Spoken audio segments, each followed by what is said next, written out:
What's up, deckheads? Just as the Steam Winter Sale limps towards the finish line, I've got 3 hidden gems for the Steam Deck that'll make you quietly curse my name as you crack open your wallet, or at the very least, aggressively smash the Add to Wishlist button. Each of these games is carefully selected, hand-picked titles, curated like a fine wine collection, or your slightly creepy uncle's secret stash of magazines, you know, the one that nobody was ever supposed to find. So, without further ado, let's get started. The Precinct is just like the old school GTAs, but instead of breaking the law, you uphold it. You play as a police officer in what might genuinely be the most crime-ridden city on Earth, a place where littering is a gateway drug and everyone you meet is either fleeing from the law or about to wish they were. At $22.49 US, it's priced firmly in hidden gem territory, and it's also bundled with another game on Steam right now, but more on that later. Gameplay is a surprisingly satisfying mix of action and bureaucracy. One minute you're issuing fines for minor offences, the next you're in a shootout, a high-speed car chase, or sprinting down an alley after some muppet who thought mugging someone directly in front of your patrol car was a solid life choice. Catching suspects isn't enough. You actually have to charge them correctly before hauling them off to jail faster than you can say police brutality. Criminals can be escorted to prison either in person or by phoning it in. Quite literally in this case. And, speaking of calling for backup, the support system here is excellent. Stick close to fleeing suspects and your support gauge fills up, letting you call in additional officers, patrol cars, spike strips, roadblocks, and even aerial support. It feels earned, tactical, and way more satisfying than smashing 911 while chaos unfolds around you. At the end of each shift, you're rewarded or punished with XP based on how well you did your job.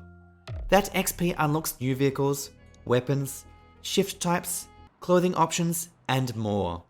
The customization runs deep, and it adds a real sense of progression that makes each shift feel meaningful rather than repetitive.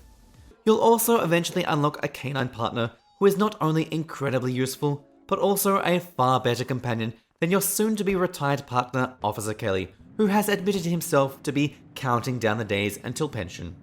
Controls are excellent on a Steam Deck. Everything works smoothly with a gamepad, and the radial wheel system with slowdown for resolving crimes and calling in backup is intuitive and quick. No fiddling, and little to no panic scrolling while a suspect escapes into the night.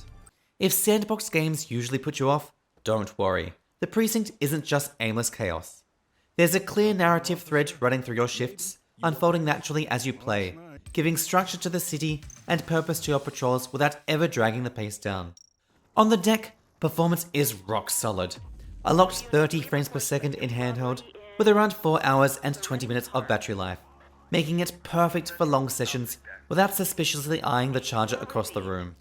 The Precinct is one of those games that's incredibly easy to overlook, but once it gets its hooks into you, it's almost impossible to put down.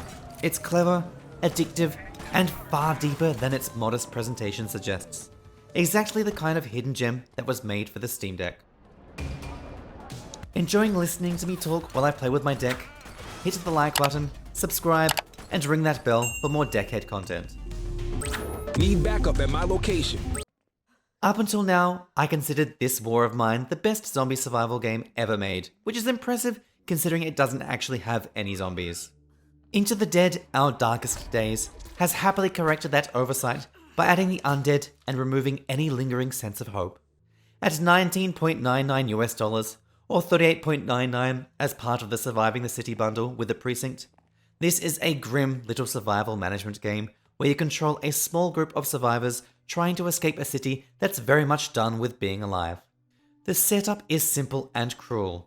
Manage your survivors, improve your base, ration resources, and assign people to tasks like resting, crafting, or going out to scavenge.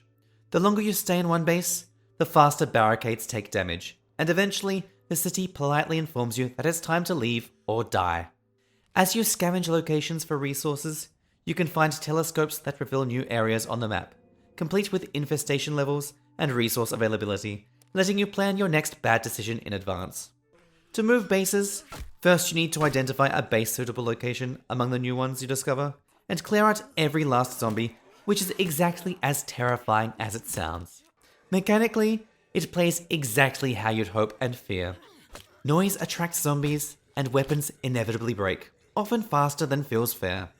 The game's excellent use of 2.5D means zombies in the background or foreground aren't just decoration. Make too much noise and they'll happily join your farewell party. Despite being in early access, there's already a clear structure here. 2 main mission pathways guide your initial survivors toward escape, with more endings promised down the line. But the real story isn't spoon-fed. It's created organically through the constant stream of small disasters that befall your group. Someone gets in an argument, someone gets bitten, someone is mentally scarred because you didn't let them sleep. So a typical Tuesday. Each survivor has their own strengths, weaknesses, and breaking points, and juggling morale becomes just as important as managing food or weapons. Push people too hard and they'll crack. Go too soft and you'll run out of supplies.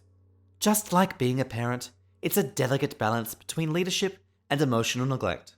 On the Steam Deck, performance is rock solid, a locked 30 frames per second and around 5 hours of battery life, which is dangerously good for a game that encourages just one more day thinking. Controls work exactly as they should. Gamepad action feels great. Inventory management uses a grid system that's slower than a mouse but completely serviceable. The only real downside is small text, which occasionally makes you squint at survivor stats while the world slowly decays around you. Into the Dead, Our Darkest Days is the kind of game that doesn't just let you survive. It makes you feel the cost of survival. It's bleak, absorbing, and deeply addictive in the way only games about human suffering can be.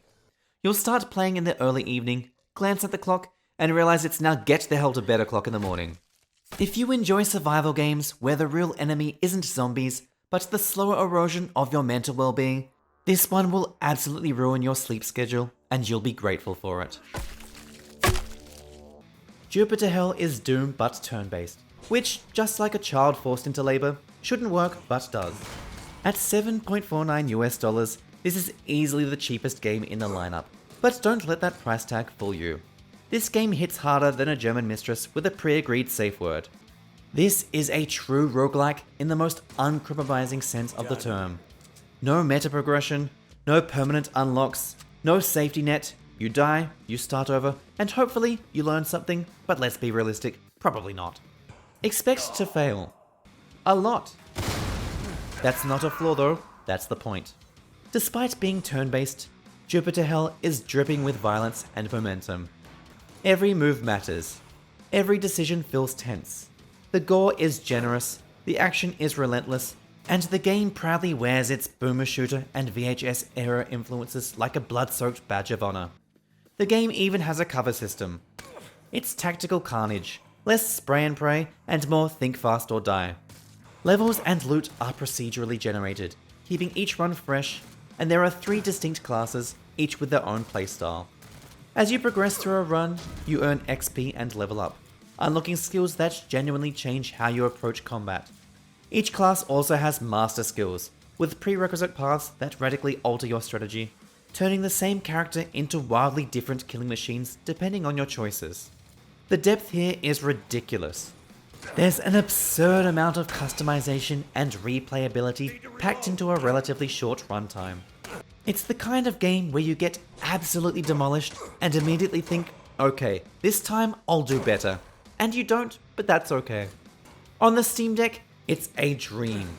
Controls work beautifully with a gamepad, responsiveness is perfect, and while the text is a bit small, it's still more readable than Into the Dead. Using medium settings nets you a locked 90 frames per second and around 4.5 hours of battery life, which is dangerously good for a game this addictive. Jupiter Hell is perfect for both quick hits and long sessions. Whether you've got 10 minutes to fail a run spectacularly, or several hours to spiral into a loop of just one more try.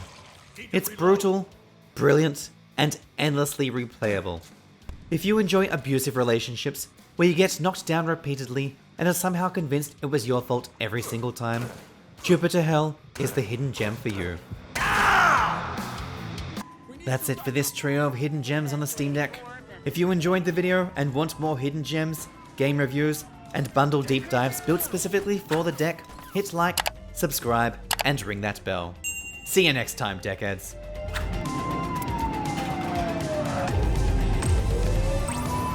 backup at my location. 10-4. She's shooting! Arrest her!